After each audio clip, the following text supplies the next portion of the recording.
Hello guys, welcome to my YouTube channel. आज के इस नए वीडियो में हम देखेंगे, जैसा कि देख रहे थे, ईएमआई और मैग्नेटिक फील्ड और ईएमआई और एसी दोनों का मिक्स कंसेप्ट आपको इसमें मिलेगा।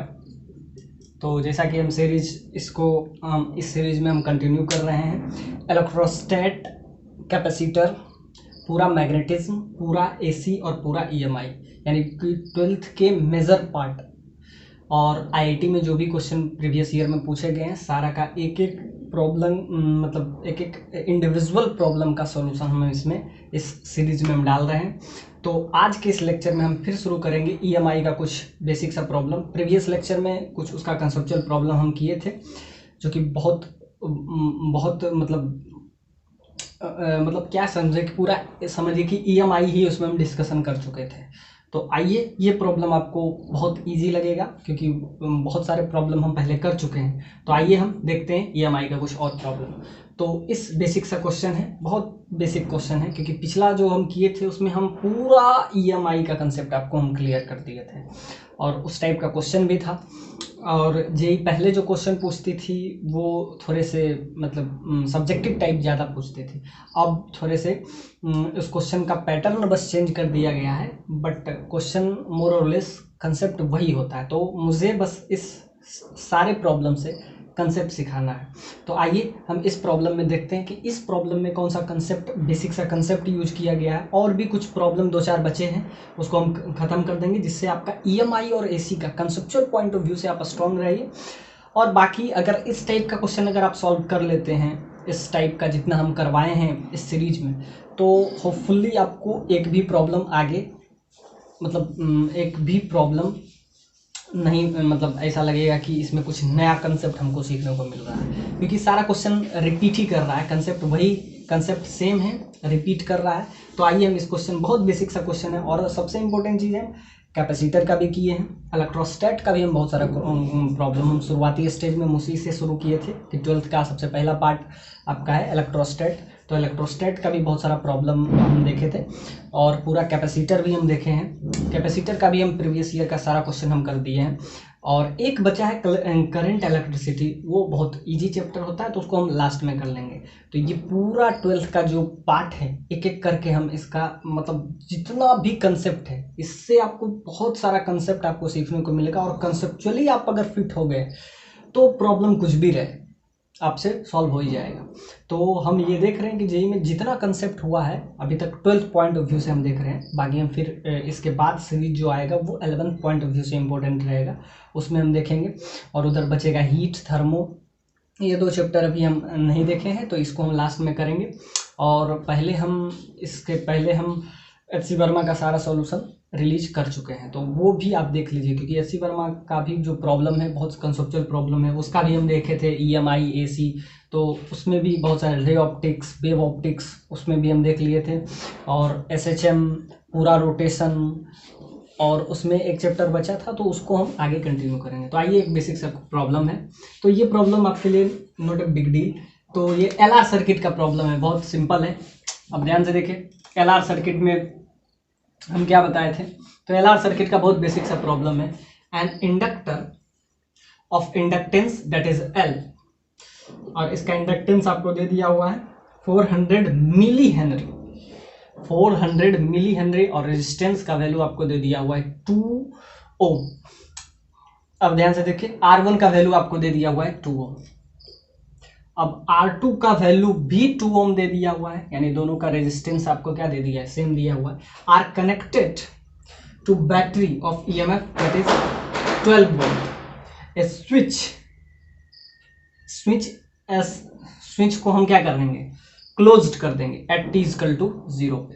तो बहुत बेसिक सा प्रॉब्लम है, इस टाइप का प्रॉब्लम हम पहले इसी कंटेंट में ईएमआई वाले में ही हम डाल चुके हैं। तो what is the potential drop, what is the potential drop across L, what is the potential drop across L as a function of time after steady state. तो ये स्टेडी स्टेट को अटेन करेगा। तो after steady state is rest the switch is open, उसके बाद हम क्या करेंगे, इसको क्लोज से ओपन कर देंगे।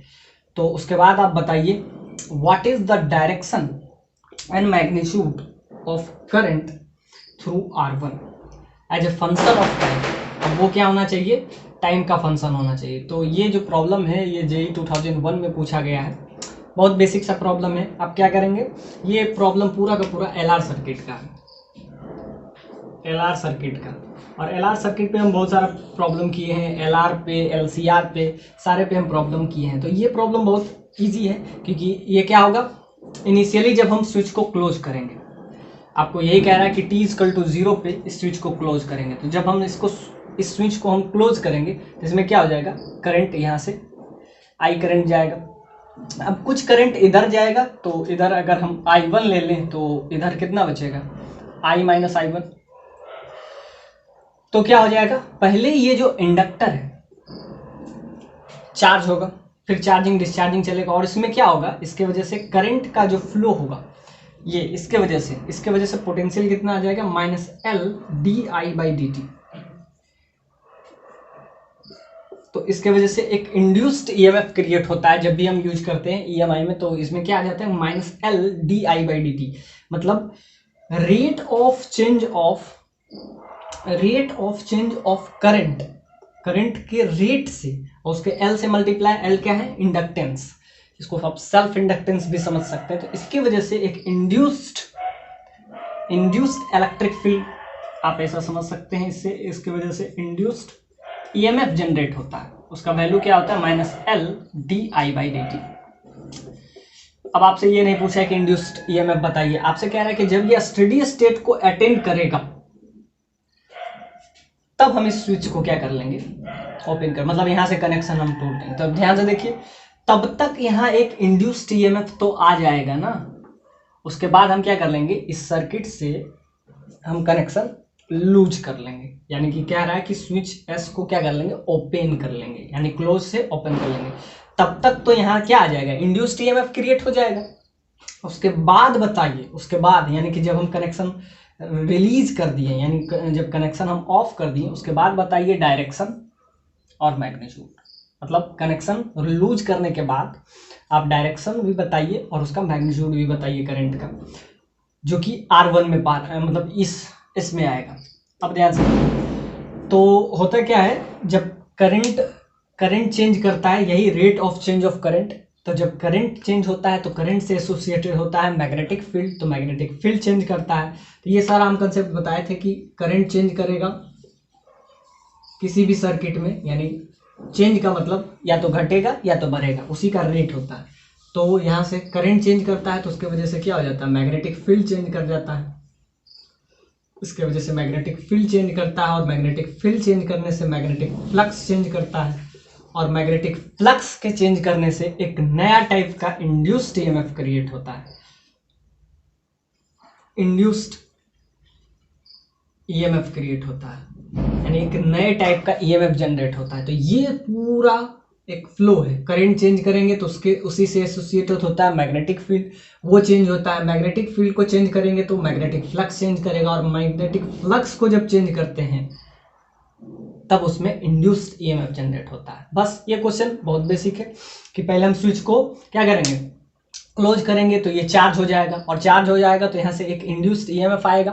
तो इंड्यूस्ड और rate of change of current को जब उसके हम इंडक्टेंस से मल्टीप्लाई करते हैं तब क्या आता है, इंड्यूस्ड EMF का वैल्यू। तो ये आपका क्या आ जाएगा,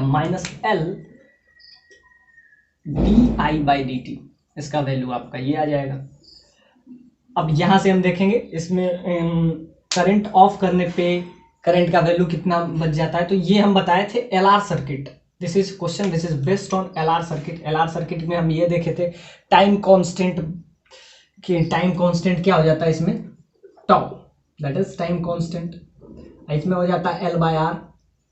ये सब हम पहले डिस्कस कर चुके हैं, तो ये प्रॉब्लम आपके लिए नॉट ए बिग डील। ये प्रॉब्लम जो है LR सर्किट का बहुत बेसिक सा प्रॉब्लम है। इसमें आपको क्या दिया हुआ है कि ये जो है आपका 12 वोल्ट का एक बैटरी इसमें हम लगाए हैं। तो इधर जो करंट है ये I1 है, इधर let's this is current I2। तो इधर करंट I1 गया और इधर करंट I2 गया। तो आपको बताना है, फर्स्ट पार्ट में आपसे पूछा है कि t = 0 पे इसको हम क्या करेंगे, पोटेंशियल ड्रॉप आपसे पूछा है, वही कि कितना पोटेंशियल क्रिएट करेगा, यानी इंड्यूस्ड ईएमएफ का वैल्यू बताइए। पोटेंशियल ड्रॉप, अब पोटेंशियल ड्रॉप अक्रॉस एल यानी इंडक्टर के अलॉन्ग, तो वो क्या होता है minus L D I by D T. और इससे करंट कितना फ्लो हो रहा है, तो इससे करंट आपका हो रहा है D I two by D T हो जाएगा। यहाँ पे क्या होता है minus L D I by D T, और इससे जो करंट फ्लो हो रहा है उसका वैल्यू क्या है आई टू। तो इसी का वैल्यू आई है फर्स्ट वाले पार्ट में आपसे पूछा है। और करंट किस डायरेक्शन में आएगा, तो ये आपको देख रहा है कि क्लॉकवाइज सेंस में मूव कर रहा है, तो फर्स्ट पार्ट हो गया। और दूसरा पार्ट आपसे कह रहा है, यानी कि ये जो प्रॉब्लम है ग्रोथ ऑफ करंट और डिके ऑफ करंट, ये हम जब हम टॉपिक बता रहे थे तो उसमें हम बताए थे ग्रोथ ऑफ करंट और डिके ऑफ करंट। तो ये प्रॉब्लम पहला क्या हो जाएगा ग्रोथ ऑफ करंट, यानी कि पहले करंट क्या हो जाएगा इंक्रीज करेगा। अब होता क्या है कि करंट पहले इंक्रीज करे या डिक्रीज करे, ईएमएफ दोनों कंडीशन में जनरेट होता है। तो पहले क्या होगा, पहले यहाँ से करंट आएगा, यानी कि जब हम सेल से कनेक्ट किएंगे तो इसका क्या हो जाएगा करंट बढ़ेगा। यानी कि क्या होगा, पहले हम कौन सा कंसेप्ट लगाएंगे, पहले लगाएंगे हम ग्रोथ ऑफ करंट, उसके बाद क्या लगाएंगे, उसके बाद जब हम यहाँ से पावर कट कर लेंगे, when we are power cut from this cell, तब क्या करेंगे, जब ये पावर कट हो जाएगा उसके बाद हम लगाएंगे डिके ऑफ करंट, तब क्या होगा डिके ऑफ करंट। तो पहले हम ग्रोथ ऑफ करंट निकाल लेते हैं, उसके बाद डिके ऑफ करंट निकालेंगे। तो ये प्रॉब्लम एलआर सर्किट का growth of current and decay of current पे फुल्ली बेस्ड है। तो आइए हम देखते हैं क्या होता है सिंपली लूप लॉ। तो वहां से हम ले लेते हैं ग्रोथ ऑफ करंट का, वहां से हम कंसेप्ट लाएंगे। ग्रोथ ऑफ करंट में हम कैसे यूज करते हैं minus L D I by D T, इसके वजह से क्या हो जाता है इंड्यूस्ड ईएमएफ क्रिएट होता है, इंड्यूस्ड ईएमएफ। तो यहां से हम अगर यूज करते हैं तो क्या हो जाएगा, ये आपका आ जाएगा ई, इसका पॉजिटिव प्लेट से शुरू करते हैं, तो यहां से फर्स्ट में मिलेगा ए से ई गए कुछ भी नहीं, और इधर जो करंट पास कर रहा है तो minus L D I two by D T, इसके वजह से ईएमएफ। और फिर इसके क्लॉकवाइज सेंस में है तो यहां से आपका हो जाएगा R2 और इसका V बराबर आई आर, इसमें करंट जो है R2 है I2। फिर वापस से यहाँ पे आएंगे, यानी कि A से E जाना है इधर और सारा, फिर लास्ट में हमको फिर पहुंच जाना है A तक, इसीलिए इसको हम क्या कहते हैं लूप लॉ। तो इसमें हम लूप लॉ यूज करेंगे। तो लूप लॉ से हमको क्या मिल जाएगा, हमको चाहिए पहले करंट, क्योंकि करंट अगर हमें मिल गया तभी तो हम ग्रोथ ऑफ करंट की बात करेंगे कि करंट कितना से इंक्रीज करेगा या कितना से डिक्रीज करेगा, यानी ग्रोथ ऑफ करंट या DK of current. DK of current तो इस पे हम बात तभी करेंगे जब हमको पहले करंट मिले। तो इसमें हम सिंपल सा बात है लूप लॉ यूज किए, यानी ए से ई, ई से एफ, एफ से बी और बी से फिर लास्ट में ए। तो इसमें क्या हुआ माइनस एल डी, इसमें जो करंट फ्लो हो रहा है वो क्या आ रहा है आई टू, इधर आई वन गया, यानी टोटल यहाँ से करंट क्या हुआ आई रिलीज हुआ, इधर आई वन गया और उधर किधर उधर गया आपका आई टू। तो आई वन इधर और आई टू उधर। तो उसके बाद लास्ट में हम क्या करेंगे इस पावर कट कर लेंगे।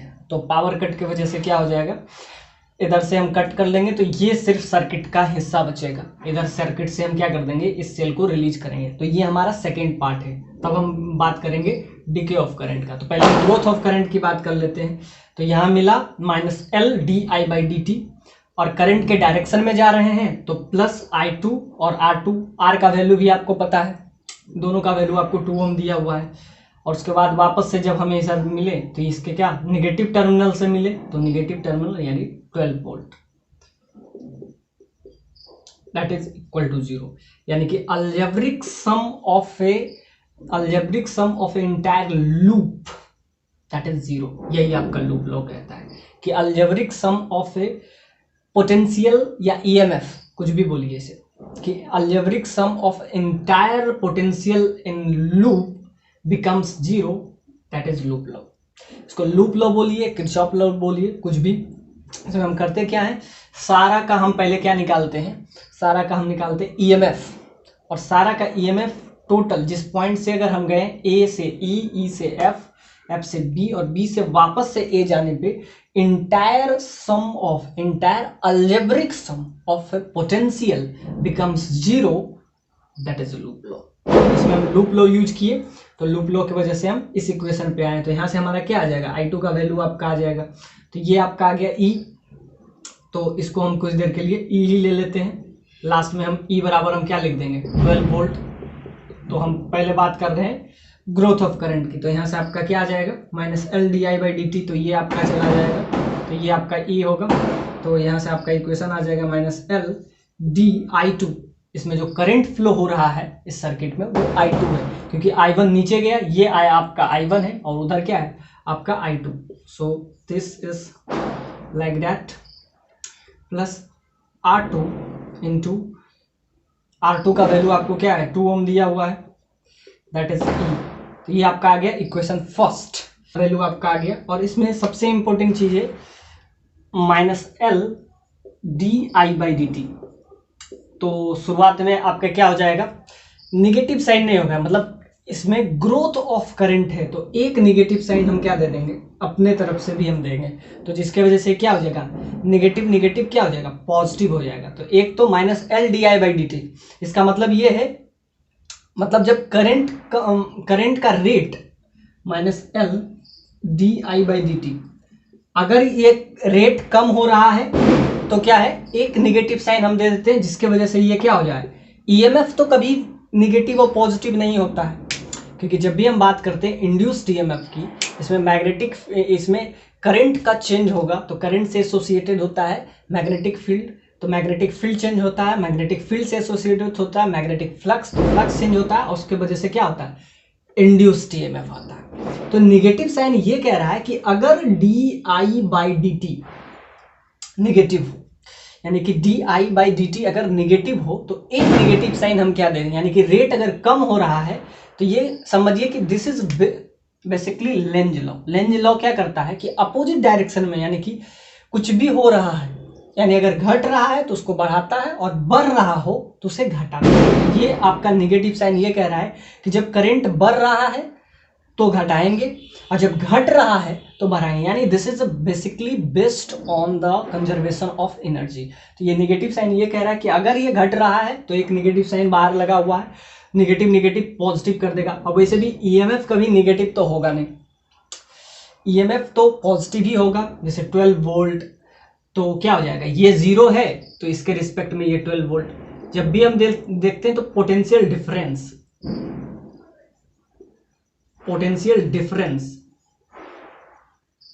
तो पोटेंशियल डिफरेंस में क्या होता है कि एक दूसरे के बीच का डिफरेंस होता है।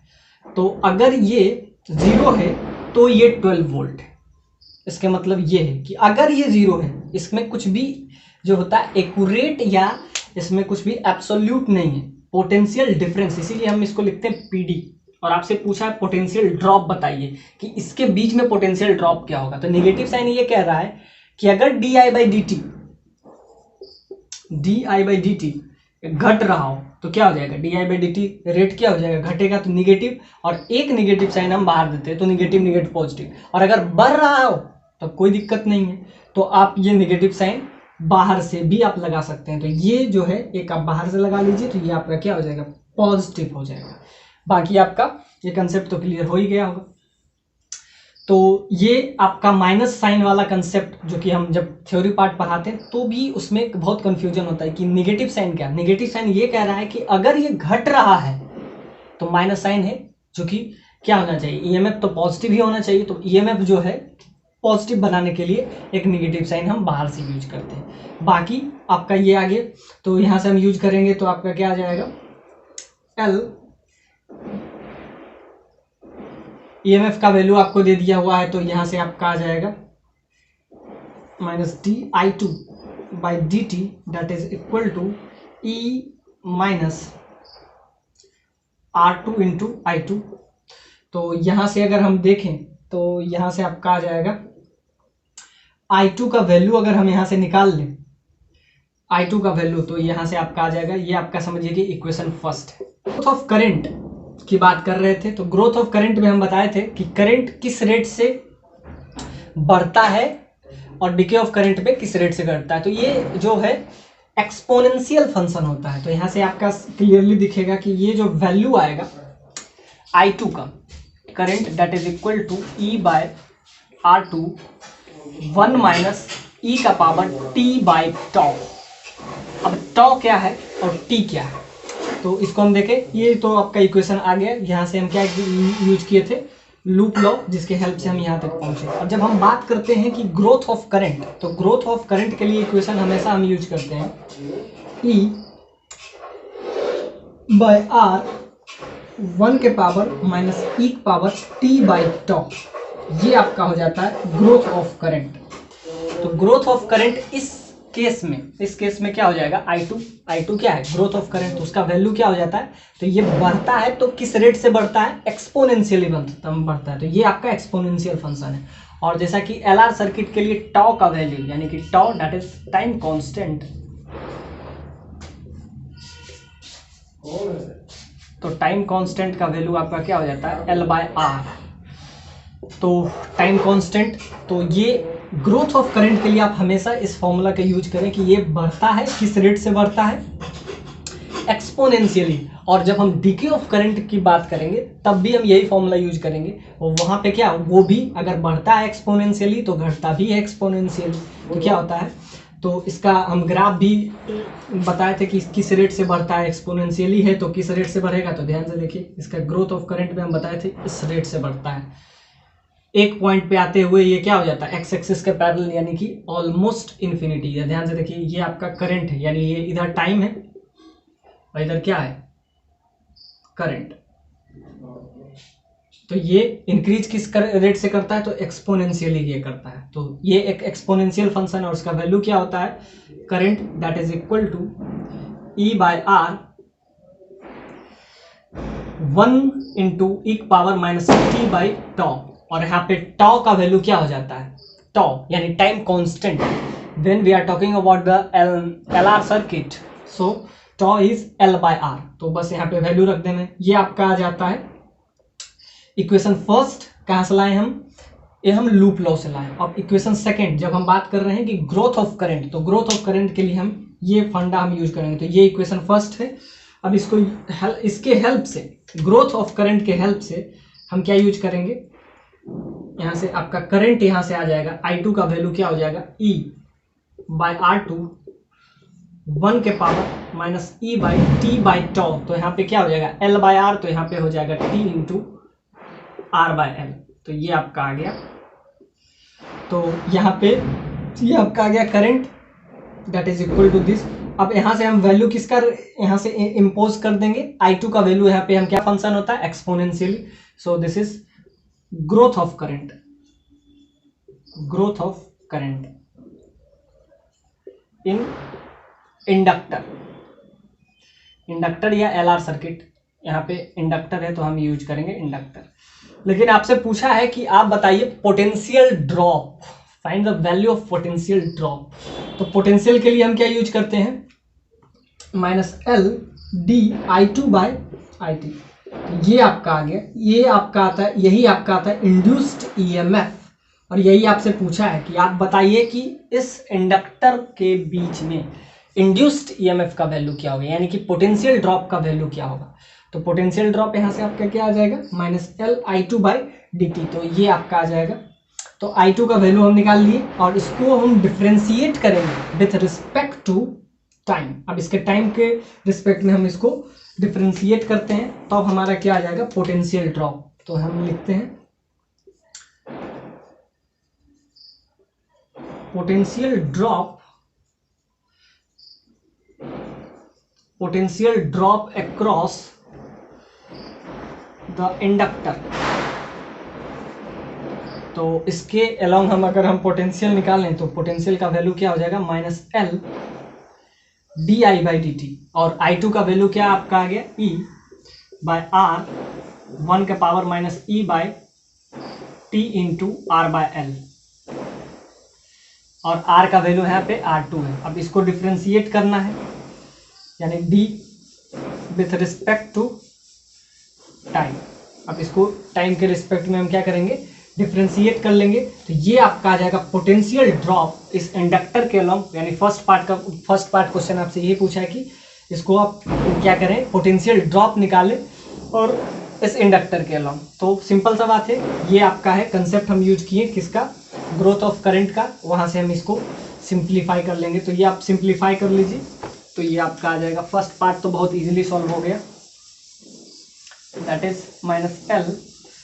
अब जो कांस्टेंट टर्म है वो बाहर आ जाएगा, E इंटू R2 है, ये हम बाहर कर लेंगे और डिफ्रेंशिएट कर लेते हैं। तो ये आपका आ जाता है I2 का वैल्यू, बस यहाँ पे क्या कर लेंगे हम, इसमें पुट कर लेंगे, ये आपका इंड्यूस्ड EMF होता है। और याद रखिएगा, याद करने के लिए आप हमेशा याद रखिएगा ये एक्सपोनेंशियली इंक्रीज भी करता है और डिक्रीज भी। अब जो कांस्टेंट टर्म है वो बाहर रहेगा। अब ध्यान से देखिए, तो ये कांस्टेंट टर्म है तो ये बाहर रहेगा। अब 1 का डिफरेंशिएशन 0, कांस्टेंट टर्म का डिफरेंशिएशन 0। अब ध्यान से देखिए, अब एक्सपोनेंशियल का डिफरेंशिएशन तो निगेटिव निगेटिव पॉजिटिव, इसका तो वही होगा जो है T into R2 into L, और नेगेटिव साइन बाहर आ गया तो निगेटिव निगेटिव क्या हो जाएगा। अब इसका डिफरेंशिएशन किए, एक्सपोनेंशियल का डिफरेंशिएशन वही होता है, और जो पावर है ये बाहर आ जाएगा, बाहर आ गया तो उसको टाइम के रिस्पेक्ट में करेंगे तो क्या आ जाएगा, R2/L, R2/L आ गया, और निगेटिव निगेटिव क्या हो जाएगा, पॉजिटिव हो जाएगा। तो ये आपका आ जाएगा L से L कैंसिल, और यहाँ से आपका आ जाएगा, और ये आपका इससे ये कैंसिल हो जाएगा, और यहाँ पे E बचेगा, और यहाँ पे आपका आ जाएगा E का पावर -T इंटू R2/L। ये आपका आ गया क्या, पोटेंशियल ड्रॉप। क्वेश्चन का फर्स्ट पार्ट यही क्या था। अब देखते हैं नेक्स्ट पार्ट। कंसेप्ट है कि ये एक्सपोनेंशियली इंक्रीज करेगा, और लास्ट वाला पार्ट भी बहुत क्लियर है, क्योंकि फर्स्ट अगर हो गया तो डिके ऑफ करंट में भी हम यही फॉर्मूला यूज करेंगे। तो यहाँ से आपका क्या आएगा, E इंटू E का पावर -T इंटू R2/L। अब सब चीज़ का वैल्यू आपको पता है, सब यहाँ पे इसका वैल्यू, E का वैल्यू आपका कितना है 12 वोल्ट, E का पावर -T को T ही रखेंगे, और R2 का वैल्यू 2 ओम डिवाइडेड बाय यहाँ पे आपका कितना दिया हुआ था 400 इंटू मिली हेनरी दिया हुआ है, मिली मतलब 10⁻³ हेनरी। तो यहाँ से आपका आ जाएगा, तो यहाँ से आपका आ गया 12 इंटू E का पावर, तो 2 0 यहाँ से कैंसिल हो जाएगा, तो बचेगा यहाँ पे -1 यानी ऊपर 20, और ये कैंसिल, तो ये आपका आ जाएगा 5 E का पावर -5T। तो ये फर्स्ट पार्ट जो आपसे कह रहा है कि potential drop across this inductor that becomes 12 into 12 क्या है, E का वैल्यू आपका 12 है, E का पावर -5T, यानी इसका फंक्शन हो गया। यानी कि आपसे अगर पूछ रहा है कि ग्रोथ ऑफ करंट, यानी करंट किस रेट से इंक्रीज करेगा, तो करंट किस रेट से इंक्रीज करेगा, 12 उसका EMF का वैल्यू है, E का पावर, और टाइम का फंक्शन ये दिख रहा है आपको 5 इंटू T, यानी कि टाइम इस रेट से ये क्या इंक्रीज करेगा। तो सिंपल सा बात है, एक्सपोनेंशियल फंक्शन है, एक्सपोनेंशियल फंक्शन का आपको ग्राफ पता है, ये आपका आ जाएगा एक्सपोनेंशियल फंक्शन। यानी फर्स्ट पार्ट जो है बहुत इजीली सॉल्व हो गया। एग्जैक्टली आप ये याद रखें, ग्रोथ ऑफ करंट यही आपका आएगा डिके ऑफ करंट। तो ये तब तक बात किए हैं जब तक ये स्विच क्या है, ओपन है, यानी कि ये जब ये तब तक बात कर रहे हैं जब ये तक ये क्लोज्ड है। अब हम बात करते हैं इसको, यानी कि पावर कट करेंगे, तब आप बताइए decay of current. So this is problem, this is based on LR circuit, और LR सर्किट का बहुत मस्त क्वेश्चन है। तो आइए decay of current, decay of current, decay of current क्या करेंगे, तो पहले हम इसको पावर ऑफ किए, तो पावर ऑफ किए तो ये सेल सर्किट से इनकम्प्लीट हो जाएगा। तो सेल आपका बहुत कुछ ऐसा बन जाएगा। पहले इसमें ग्रोथ ऑफ करंट की बात कर लिए, अब हम आते हैं इसका डिके ऑफ करंट।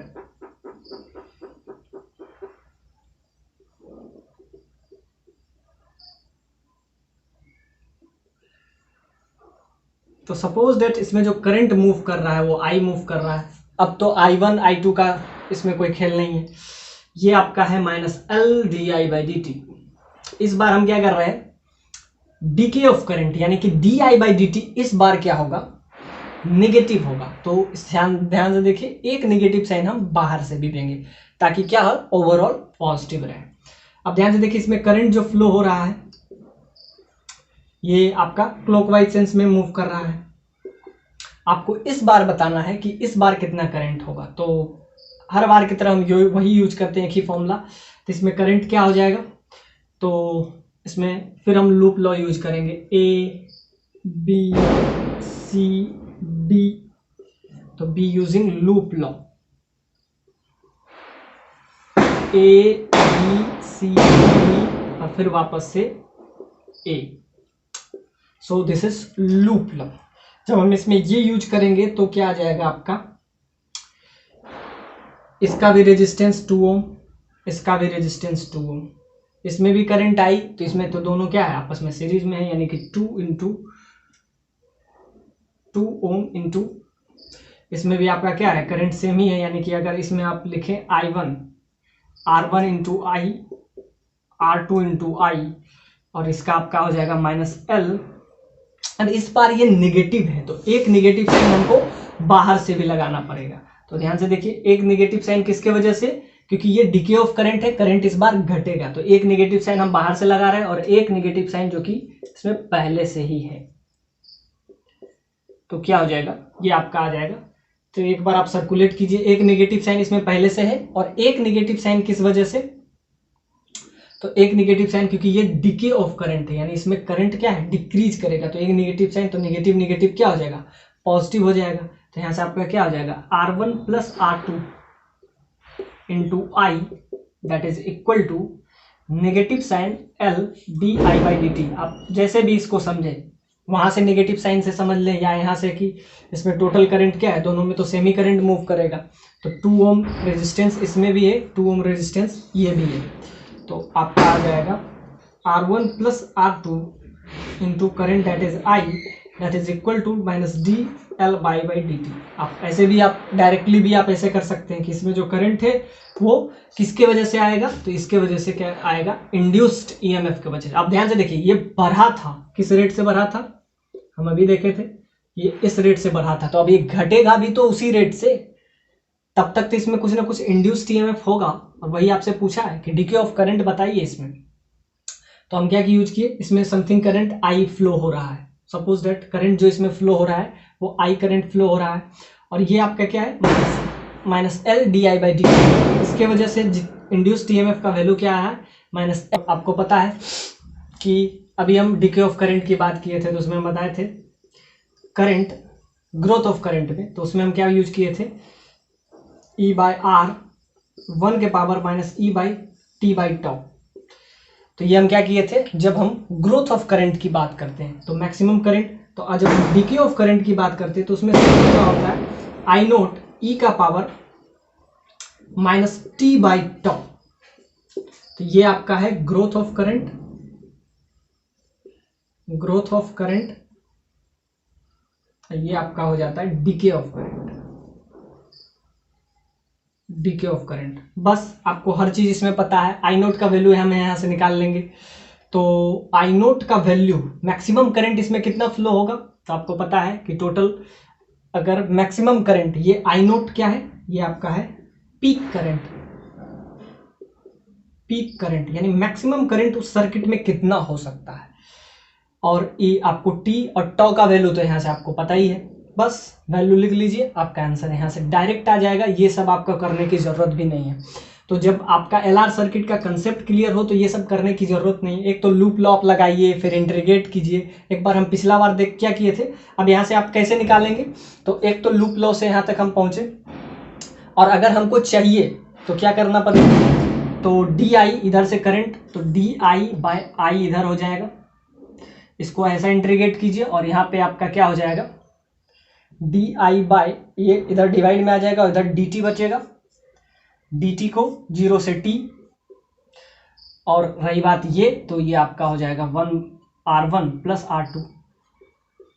तो करंट हो जाएगा I से मैक्सिमम I0 अब ये तो यहाँ से अब क्या कर सकते हैं, राइट साइड ले जाके अब इसको सिंपली इंटीग्रेशन आप यूज करेंगे तो यहाँ पे क्या हो जाएगा, डी आई वेरिएबल है, नीचे उसका वेरिएबल सेपरेबल अब इसमें हम यूज कर लेंगे तो डी आई डिवाइडेड बाय आई इधर बच जाएगा और इधर आपका सिर्फ डी टी बचेगा, टाइम 0 से t, और यहाँ से आपका क्या लगेगा, यहाँ से maximum current that is I naught और minimum current that is I. तो ये इंटीग्रेट यहाँ से आप कर लें तो ये भी आपका आ जाएगा यहाँ से। तो आप अब देखें मैक्सिमम करंट इस सर्किट में क्या हो सकता है, आई नोट का value, I note that is 12 volt और दोनों आपस में क्या है 2 और 2 आपस में सीरीज में है यानी 2 + 2, तो मैक्सिमम वोल्टेज मैक्सिमम करंट आपका आ जाएगा 12 divided by 4 that is 3 ampere. तो ये आपका आई नोट का वैल्यू आ गया, तो यहाँ पे क्या आ गया 3 एम्पियर e⁻t/τ। टॉ हम अभी निकाले थे, तो क्या है टाइम कांस्टेंट, तो L/R, तो L का वैल्यू आपको दे दिया हुआ है 400 मिली, तो यानी 10⁻³ बाय R, और यहाँ पे आपका रेजिस्टेंस R1 + R2 हो जाएगा यानी कि ये आपका 4 आ जाएगा। तो ये आपका आ गया करीब करीब, ये आपका 4 से 4 कैंसिल और 1/10 दैट इज 0.1। तो ये आपका यहाँ पे हम वैल्यू लिख देंगे 1/10, तो ये आपका आ जाएगा e⁻−1/10, तो ये आपका आ जाएगा 10t। तो ये आपका आ गया, सिंपल सा बात है। इसमें डीके ऑफ करंट में आप सिंपली वैल्यू आई नोट के जगह पे 3 एम्पियर और टॉ के जगह पे आप रख दीजिए 1/10, तो ये 10 ऊपर चला जाएगा और ये आपका आ जाएगा। तो ये क्वेश्चन जो था डीके ऑफ करंट और ग्रोथ ऑफ करंट, जो कि प्रॉब्लम ये this is problem which is based on DK of current and growth of current.